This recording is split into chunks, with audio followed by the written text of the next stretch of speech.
Selamat pagi, selamat siang, selamat sore, selamat malam. Om Swastiastu. Assalamualaikum warahmatullahi wabarakatuh. Salam sejahtera untuk kita semua.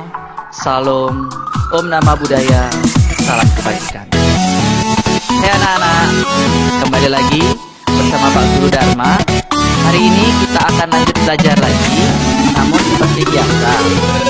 Sebelum belajar, yuk kita berdoa bersama agar apa yang kita pelajari pada hari ini bisa bermanfaat untuk diri kita sendiri dan juga untuk orang lain. Baik anak-anak, berdoa dimulai.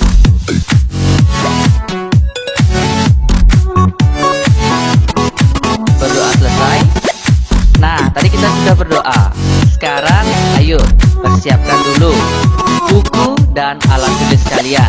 Buku paket, buku latihan, alat tulis, karena biasa di akhir video ini Pak Guru akan memberikan latihan kepada kalian semua. Jadi tolong dicermati videonya dengan baik. Hai semuanya, hari ini kita akan belajar lagi. Pembelajaran kali ini yaitu tema 3 subtema 2 muatan pembelajaran IPA. Nah anak-anak sekalian, adapun yang akan kita pelajari pada hari ini yaitu tentang pemanfaatan hewan. Nah, adapun tujuan pembelajarannya, Pak Guru harapkan anak-anak dapat mengetahui pemanfaatan hewan untuk kehidupan manusia. Bagaimana? Kalian sudah siap belajar? Kita akan lanjut ya. Pemanfaatan hewan sebagai sumber daya alam. Nah, seperti pembelajaran sebelumnya, kita sudah mempelajari tentang sumber daya alam. Salah satunya yaitu hewan. Tapi kalau kalian belum menonton, bisa menonton di pojok kanan atas ini ya. Bisa kita lanjut, di mana hewan itu bisa dimanfaatkan sebagai bahan makanan, bahan obat-obatan, dan juga dimanfaatkan tenaganya oleh manusia. Contoh pemanfaatan hewan oleh manusia di antaranya. Yang pertama itu ada ayam. Dimanfaatkan untuk diambil telur dan dagingnya. Ya, benar sekali anak-anak. Ayam, daging ayam yang kalian makan di rumah itu berasal dari ayam ini loh. Dan juga telurnya. Siapa yang setiap hari makan daging ayam atau telur ayam? Wah, hebat sekali ya. Nah, selanjutnya kerbau dan sapi itu dimanfaatkan untuk diambil dagingnya. Dan seperti kerbau itu, tenaganya dimanfaatkan untuk membajak sawah bagi para petani loh anak-anak. Biasanya sapi itu diambil dagingnya, tetapi kerbau itu digunakan sebagai tenaga untuk membajak sawah. Nah, selanjutnya yang ketiga itu ada ikan koi, kucing dan kelinci. Dimanfaatkan untuk hewan peliharaan. Siapa yang di rumah punya ikan koi, kucing atau kelinci sebagai hewan peliharaan? Wah, hebat sekali ya. Kira-kira anak-anak bisa menyebutkan tidak hewan peliharaan lain yang biasanya dipelihara oleh manusia? Jika ada, tulis di kolom komentar ya. Lalu keempat, hewan juga berperan dalam menjaga keseimbangan alam. Nah, bagaimana sih hewan itu berperan dalam menjaga keseimbangan alam? Contohnya tikus. Bukan, tetapi ini. Ular memakan tikus. Sehingga jumlah tikus di sawah tidak berlebihan. Jika tikus tidak berlebihan di sawah, tanaman padi tidak habis dimakan tikus, sehingga petani dapat memanen padi. Dan padi itu digunakan sebagai bahan pokok makanan kita di Indonesia. Nah, ini gambar ular. Ular di sawah itu berfungsi menjaga keseimbangan alam loh anak-anak, yaitu keseimbangan jumlah tikus dan tanaman padi itu. Jika hewan predator ini kita buru, otomatis tikus akan banyak ada di sawah dan seluruh tanaman padi akan dimakan tikus. Jadi, ingat, jangan sampai kalian merusak keseimbangan alam ini. Oke? Kita lanjut ya. Nah, ini akibat jika keseimbangan alam tidak terjaga. Yang pertama, sebagai contohnya tadi ular. Jika ular sawah itu musnah atau hilang dari sawah, tikus sebagai hama padi tidak ada pemangsanya lagi. Maka, jumlah tikus akan semakin banyak. Akibatnya apa? Akibatnya tanaman padi akan habis dimakan tikus. Sehingga petani itu akan rugi, tidak bisa memanen padinya. Dan kita sebagai manusia akan kekurangan beras sebagai makanan pokok. Bagaimana sih cara menjaga keseimbangan alam itu? Perhatikan ini ya. Yang pertama, tidak memanfaatkan hewan secara berlebihan. Hal ini mengakibatkan hewan tersebut menjadi langka atau punah. Maksudnya seperti kita terlalu memboros hewan tersebut. Bisa jadi kita banyak membunuh hewan, tetapi kita tidak menjaga keseimbangan alamnya. Yang kedua, menjaga habitat atau tempat hidup hewan. Nah, misalnya banyak hutan-hutan itu dialihfungsikan, bisa sebagai pembangunan kota, bisa sebagai lahan pertanian. Hal itu dapat mengganggu habitat tempat hidup hewan. Yang ketiga, tidak membeli barang yang berasal dari bagian tubuh hewan langka. Nah, hewan langka ini dilindungi oleh undang-undang loh anak-anak.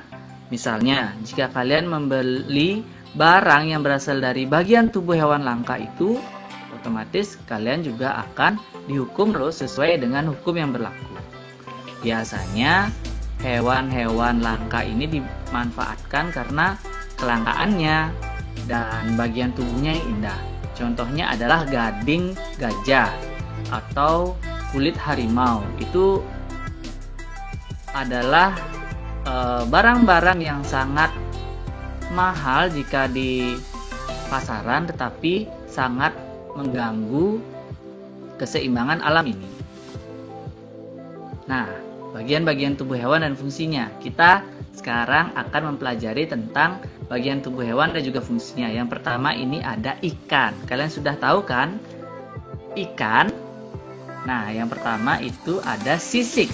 Sisik itu berfungsi sebagai pelindung tubuh pada ikan. Kira-kira kalian bisa menyebutkan nggak jenis-jenis ikan yang memiliki sisik dan jenis ikan yang tidak memiliki sisik? Jika kalian tahu, tulis di kolom komentar ya. Nah, selanjutnya ada badan yang ramping, memudahkan ikan bergerak di dalam air. Selanjutnya ada ekor yang berfungsi membantu pergerakan ikan di dalam air. Lalu ada mata yang berfungsi untuk melihat lingkungan sekitar. Insang yang berfungsi untuk pernafasan di ikan tersebut. Dan yang terakhir, sirip berfungsi untuk berenang. Nah, inilah dia bagian-bagian tubuh ikan anak-anak. Bagaimana? Sudah mengerti ya? Kita akan lanjut lagi. Selanjutnya ada hewan kucing yang sangat lucu ini. Apa saja sih bagian-bagian tubuh kucing itu? Mari kita perhatikan dengan baik. Yang pertama, ada telinga yang pastinya untuk mendengar. Ada mata untuk melihat, dan hebatnya mata kucing itu memiliki jenis pupil yang sangat besar. Jika pada siang hari pupilnya akan mengkerut, tetapi jika malam hari pupilnya akan terbuka dengan lebar sehingga kucing dapat melihat di dalam gelap. Nah, setelah mata itu ada hidung untuk mencium bau pastinya. Lalu ada rambut yang berguna untuk menutupi tubuh. Selain itu, rambut ini juga berfungsi agar kucing itu tidak kedinginan loh anak-anak.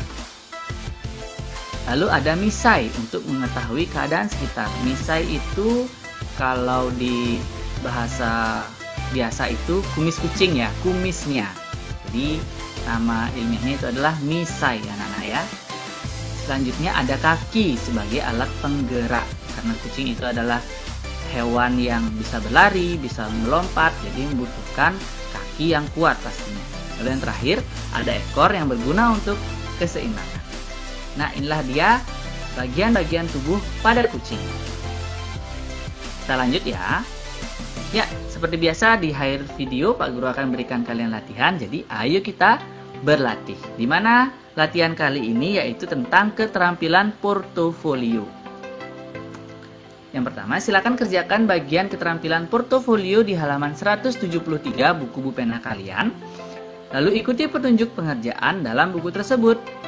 Nah, terakhir kirimkan hasil pekerjaan ke WA Guru Wali paling lambat hari Sabtu tanggal 3 Oktober 2020. Jadi waktunya kurang lebih ada 5 hari ya untuk pengerjaan portofolionya. Jadi silakan dikerjakan dengan baik.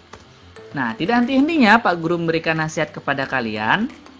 Marilah kita menjaga kesehatan, kita menjaga kebersihan diri kita. Gunakanlah masker jika kalian harus melakukan aktivitas di luar rumah atau harus terpaksa bepergian. Tetapi jika boleh Pak Guru nasihati kalian, mari kita beraktivitas di dalam rumah saja. Kita belajar, kita beraktivitas, kita membantu orang tua. Dan ingat, jaga kebersihan dan jaga kesehatan kalian. Selanjutnya kita akan bertemu di video berikutnya. Jadi, jangan lupa tonton terus.